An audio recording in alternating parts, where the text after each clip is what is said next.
your situations where you have, you know, you're in a classroom with 2 or 3 other people and you've all got cameras. So speaking of cameras, I'm done the basic part of this. I'm more than willing to answer lots of questions, to show you lots of stuff, to fiddle around with your cameras. But maybe we can start with questions and then move to cameras. Yeah? Where would you suggest getting the flip camera? Just on Amazon, or is there like a place, a store that would have cheap prices as well? You know, I kind of feel like with a lot of these commodity products, it's the same wherever you buy cheap gadgets, you know, and whatever you like. Sometimes you can find refurbished ones by the manufacturer or out of model ones, like the one that I have, they no longer sell, which, you know, you have to put batteries in and the top comes off, so I end up buying rechargeable batteries for these. You know, the new ones have internal batteries, so it depends what you want. If you want to get a brand new one, I just price shop. I don't think there's any difference from where you buy it, you know. Okay.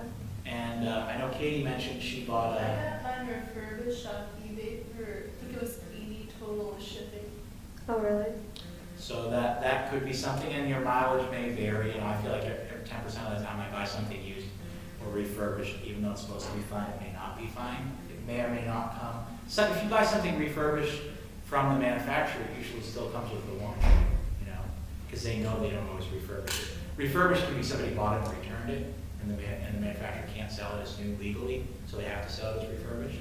Or it could be somebody bought it and it was broken, and they came right back in and said, you know what? Doesn't work, and they brought it back and they spent 5 minutes with it and they didn't figure out what didn't work, and they might have accidentally just lost track of it and resold it. Less the other hand. I was just saying that the new ones, and my dad price shopped over the summer and said that it was equal price to just buy it from the flip camera website than anywhere else if it were new. So. Yeah, so, you know, and that stuff is always in flux too, right? I mean, it's like supermarkets, you know, this week 5 boxes of Cheerios for $10, and next week they're back up to $4.80 a piece. So, you know, where's the best place to find that? I would suggest just shopping around. Other questions? Yeah. How would you go about making a music video? Well, I think that's a more complex question. If we go back to that slide of Wade Johnston and the, you know, 5 cameras, and this, and he's working with stuff like what we've got, essentially. He's working with low-end kind of prosumer, they call it, kind of professional consumer-level audio editing and video editing. But if I wanted to make a music video and record the music, I'd probably do them separate. I'd probably record the music and then record some video and then combine them in some kind of a program. You know, I'll give you a little, for instance. I'm giving a presentation on Friday via, come on and have a seat. I've got some friends visiting from out of town. We're going to go out to dinner when we're done here. That's why questions. But I'm giving a presentation this Friday at a conference in North Carolina via Skype and digitally. So I'm making a 4-minute movie, and I'll play a couple seconds of that. Hi, I'm Matt Tito, bringing you a pre-recorded address from the heart of the University of Illinois, the Music Education Annex. I put a copy of this presentation on YouTube, along with links to all the Right, so I'm putting together something that's not a music video, but a similar process, right? So I'm using this free software called iMovie, but you could use, there's like MovieMaker on Windows, and John, what else do you could use on Windows? Right? That was actually going to be my question for you if you had any other recommendations. Personally, I use MovieMaker. It comes with Windows, and it's, you know, it's got your basic features on there. But if you have any other recommendations, please throw them out there. Yeah, I should probably email Chris Cayari, because he does a lot of video editing, and he did, when he did his research project on YouTube as a performance venue, he spoke to a ton of people who have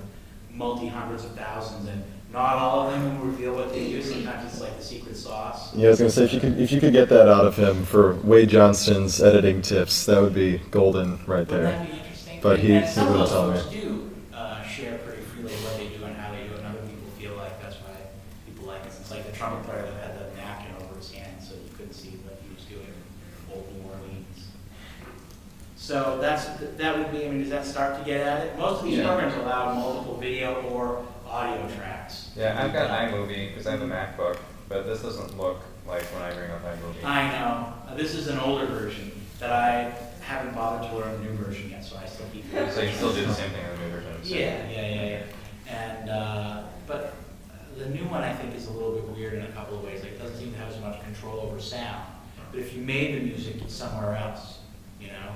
Or, I know that some people are now using GarageBand to do movie editing. They're making essentially a podcast, you're dropping a movie, and then you've got, you know, many tracks of audio and synthesis and stuff like that you can work with and break things up and down. So there's another option for thinking about starting to play with it. And it's like a lot of other technology stuff, just start trying to make it happen, get in and play around, and do something goofy and post it on YouTube, and then you'll be, you know, figuring out the next step. First few times it's just for learning. Other questions? Yeah, Andrew? Have you used the FlipShare software that comes with the flip cameras? Yeah, this is something new. I don't think, the original Flip had a pretty weird editing app built in that I didn't find useful, and now people feel like there's some editing software that they like quite a bit. And they have their own website where you can upload stuff too, which Louis Berganzi said, well, maybe we could use this, but I said, well, you know, we're not locking people to the Flip, and you can't buy another camera and upload to the Flip site. So I haven't used it. How have you found it? I seem to like it pretty well. It works pretty well for editing. It'll save your movies right to your computer however you want them. It'll compress them however you want them. You can load them directly into YouTube or Facebook or wherever you want from there. And that's, in the end, what we're really all looking for is just ease of use. You know, we want the technology to get out of the way and let us express our ideas. Or maybe the technology to suggest some cool ideas to us along the way. But we don't want to wrestle with it.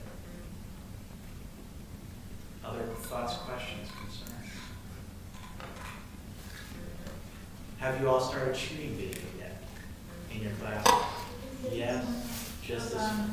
Comes with the band building, Mhm. the presentation, a lot of people couldn't go to class during that, so kind of like figured out for the first time how to use my camera, and I fiddled around with it last night, I think it went okay. Have you uploaded it yet, or have you Not like yet. put it on your computer yet? Not yet. Do you know how to connect it? You've got a different It's- camera. Yeah, it's got a it came with USB. Little mini USB. Good. Well, send me an email and